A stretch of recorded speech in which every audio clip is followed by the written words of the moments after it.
I'm 23 and I've been sick for a while. And part of the reason I want to make this video is so I don't have to tell people, explain why I'm sick, because kind of a lot of people think I'm crazy.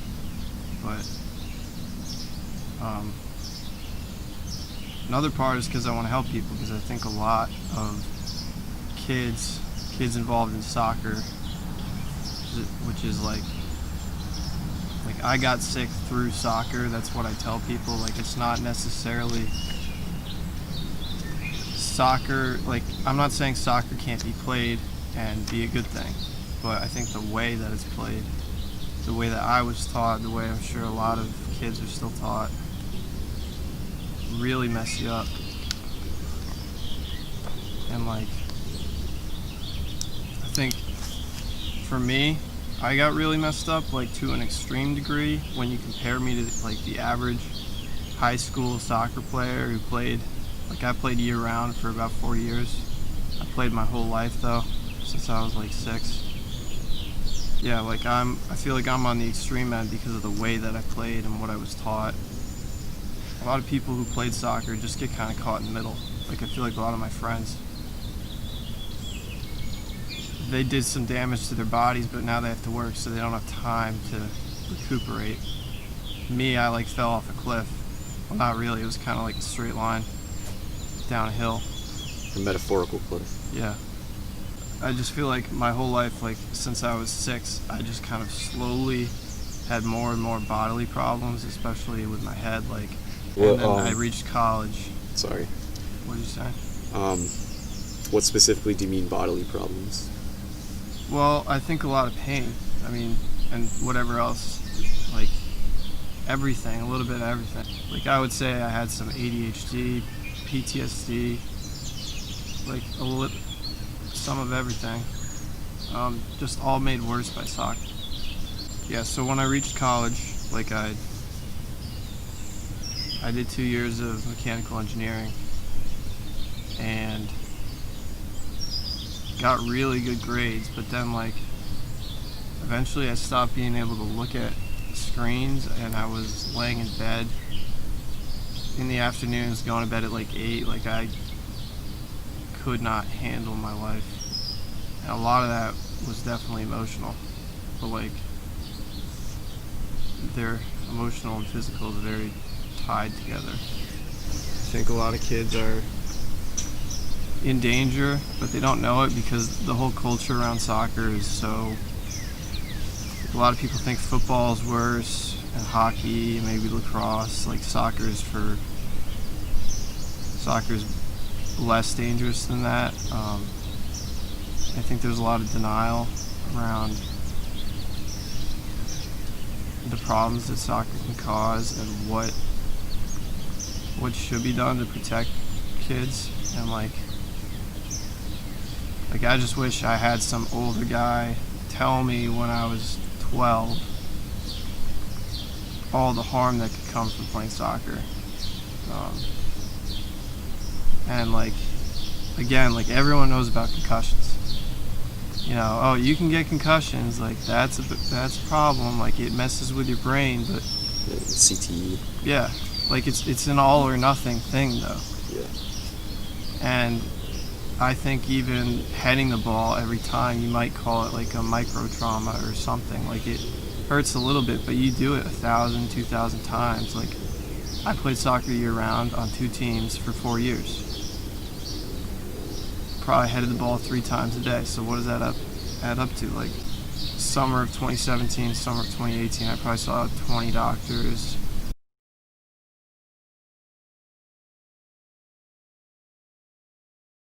That winter and fall, I got so much worse. I was laying in bed all day. My light sensitivity, I would wake up in the morning and just the light coming in through my shades would immediately trigger a headache. So that was probably the lowest point. And then the first day of 2018, or I was like the first appointment of 2018 for my osteopath, who was my Lyme specialist, and he's like, okay, it's new year, none of this shit's helping, let's try something new. And he told me to lay on my back on this table. He went up behind my head and like just started pushing on it. It's called CranialSacral Therapy. And pretty much immediately, like, I was like, holy shit, it feels like he's unlocking my brain. I didn't know that could happen. Like, I didn't know. Like I said, I've had brain and head problems since I was pretty young because I played soccer, and well, I had a lot of non-soccer, not a lot, I had at least a few non-soccer related significant head injuries. Yeah, as soon as he pushed on my head for the very first time, I was like, holy shit, it feels like I'm releasing all of this, everything, like desperation, anxiety, pain, inability to breathe, like everything you can name. So I was getting that probably got it like 12 times over the course of 2018. For some reason, everything was just so moving so much, and he was just like, and like all this heat released right here, and like, yeah, so like he finished that treatment, I was like, what? But again, I was like, I need so many more of those. And you started doing it yourself? Yeah.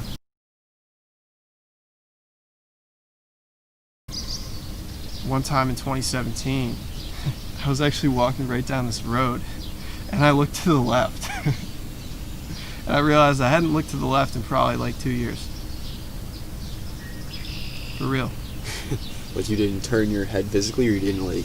I totally ignored that side. Like, and so my hips are messed up, they go to the right, and then my neck is messed up and that goes to the right. So like, this was my world. Like, I was here. So anyway, all these doctors, the only one that ever really helped was the osteopath, the guy that did CranialSacral Therapy. But going back to what we said earlier, like, it just was not enough. So beginning of 2019, like, I literally just started pushing on my head, and like, I remember I would lay on the table with the osteopath and he'd be pushing up here, and I would just be like, oh, I wish so bad he would push down here.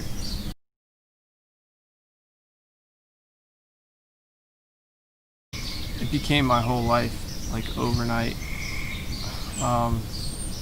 Part of the thing was I thought I was gonna finish like that night, so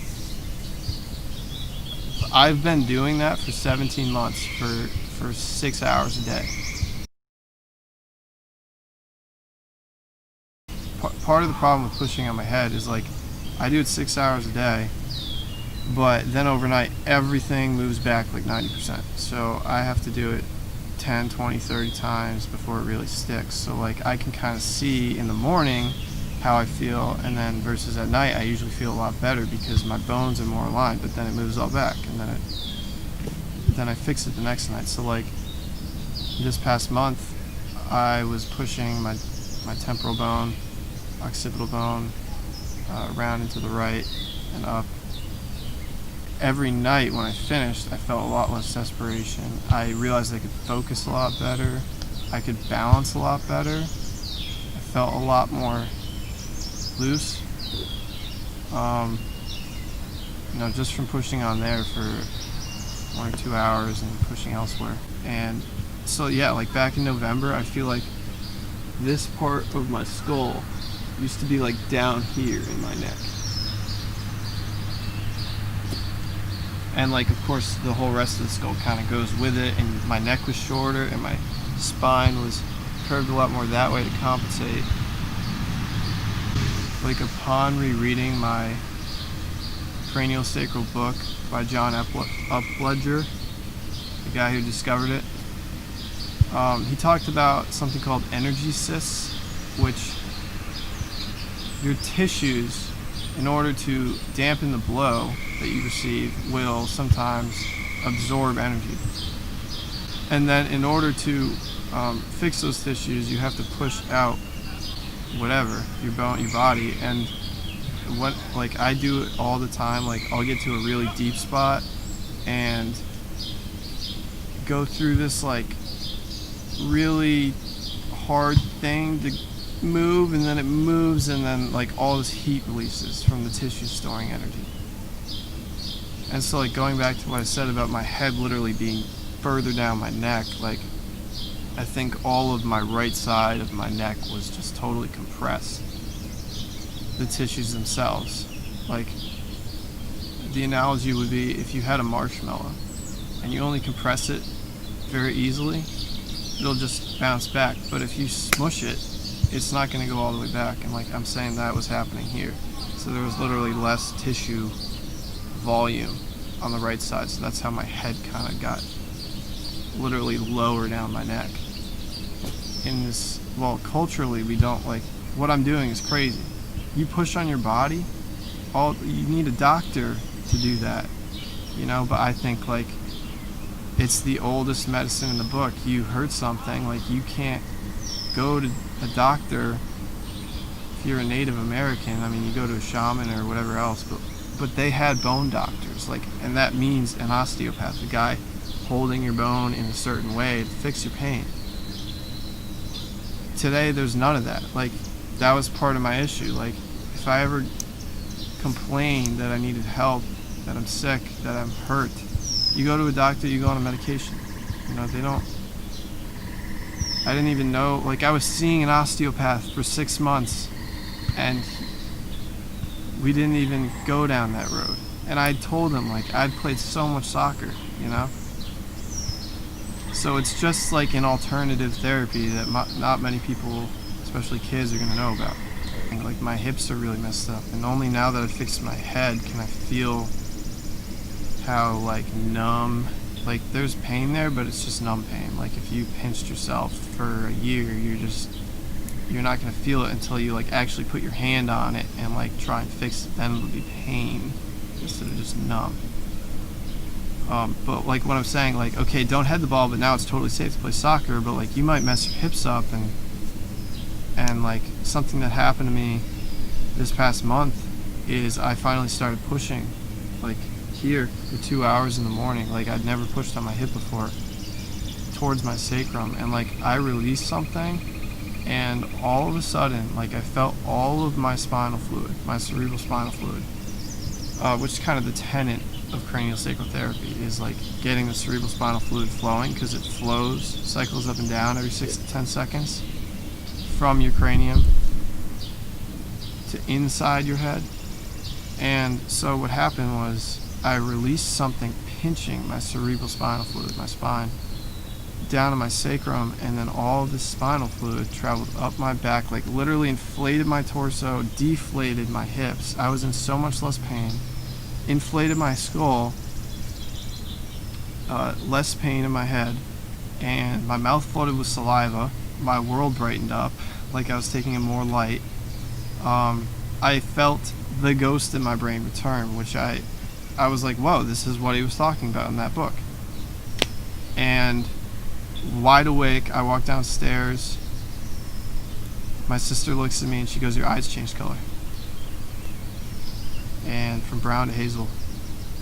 And like, she's never said anything like that before. Like, we almost never talk in the morning. She just looks at me one look, she's like, "Your eyes changed color." And I just knew right then and there, like, whoa, I really am more here. And like, that literally changed how my eyes structure themselves. I think that's why I changed color. But like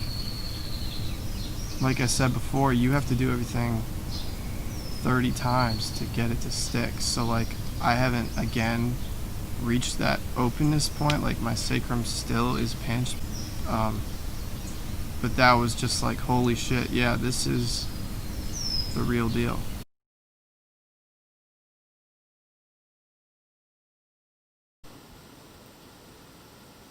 Some specific reasons that I really think heading the ball versus just concussions is an issue is because all this time I've been pushing on my body.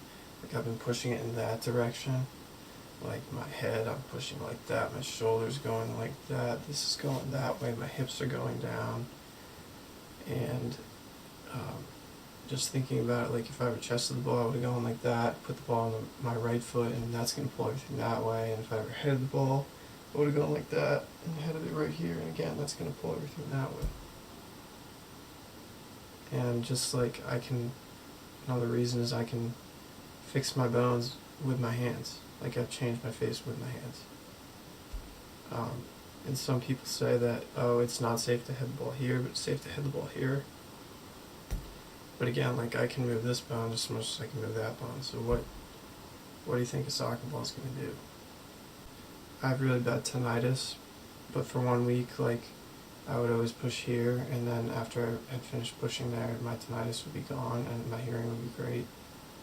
One time I was pushing a little bit more over here, and after like a 2-hour treatment, my right lungs were able to breathe so much more.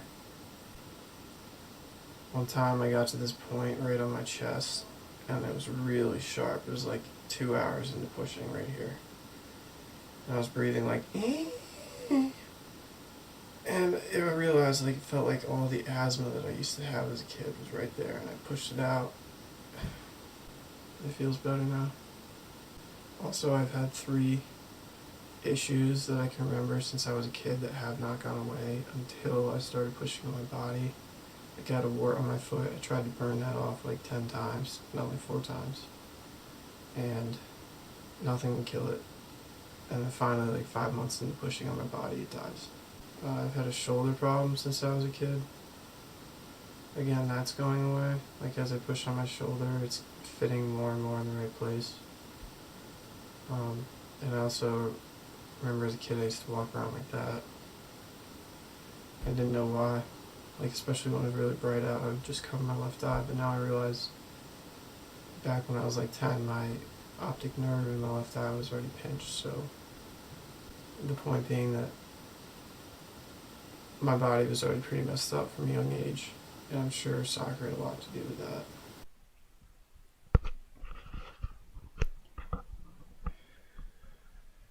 Okay, so this is part 3, the evidence, the picture evidence. First, I just want to point out how this is from my book called Conquering Concussions, and this is a man who was stepped on in the face during a basketball game, and that's him before 6 treatments, and that's him after. That's how much different he looks after a doctor put his hands on his head for about 12 hours is what the book made it sound like. Okay, so what I want you guys to see here is just how normal my face looks.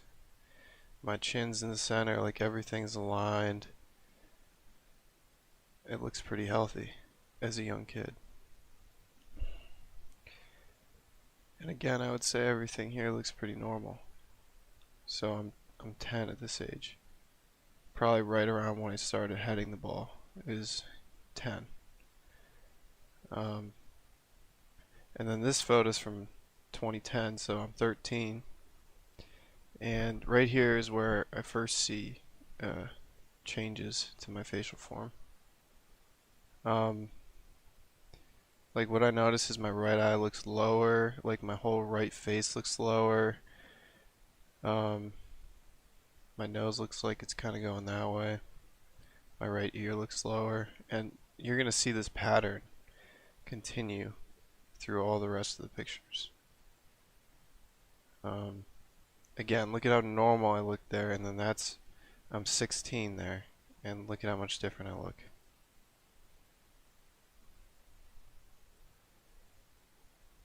Another thing I want to point out, it's kind of the easiest proxy to look at for my face is just the jaw, and how my left jaw kind of looks like it's pulled forward, and my right jaw looks like it's pushed back into my neck.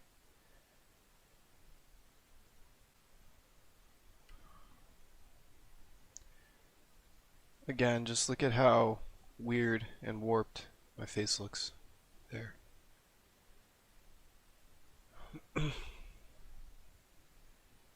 And again, I think you can kind of see here like the misalignments, how the right eye's lower, right ear is lower. Right side of my mouth is lower. This picture I just tried to illustrate how the forces of the soccer ball here in red would have pushed my body like I explained before, and I would have headed the ball, so it would have kind of torqued it that way. And then the blue lines are the most prominent directions that I've had to push on my own body, push everything out of my body.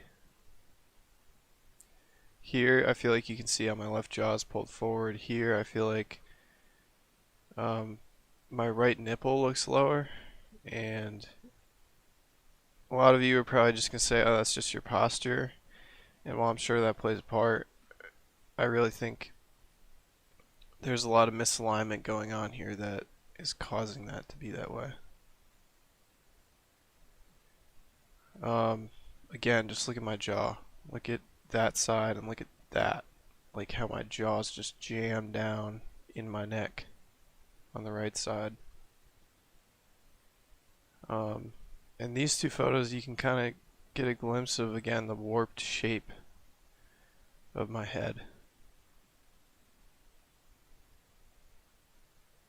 And again with the jaw. So again, like I always tilted my head to the right, so the soccer ball would have kind of rotated everything along that axis.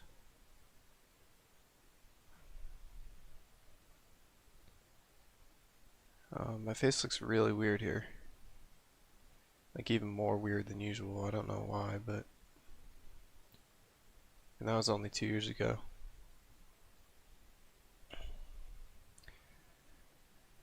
And again, this is just 2 years ago. Look at how jammed up that whole area looks. How like my right jaw looks like it's pulled back, and up here my left jaw looks like it's pulled way forward. Like just the differences from the left to the right side. Okay, and these are the comparison photos. So these are 2 years apart. And again, just look at how much more defined my jaw is right there. Like how I lifted it off of my neck. And even like rotated my face like that. Like, I don't know, it's hard to explain, but I think you can kind of see it. So these three photos, 2015, everything's down and to the right, and my jaw's still messed up. Here, this is 1 year after pushing on my head. You can still kind of see the right eye might be a little bit lower. My mouth is still tilted down and to the right.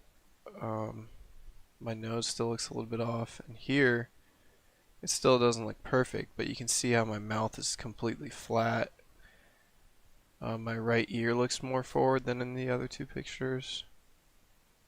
My nose looks a little straighter.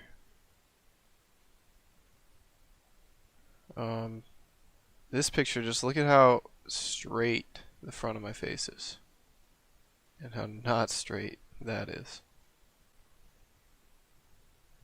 And then this one, just the left side, how my left jaw is pulled forward there and not so much there. And the right side again.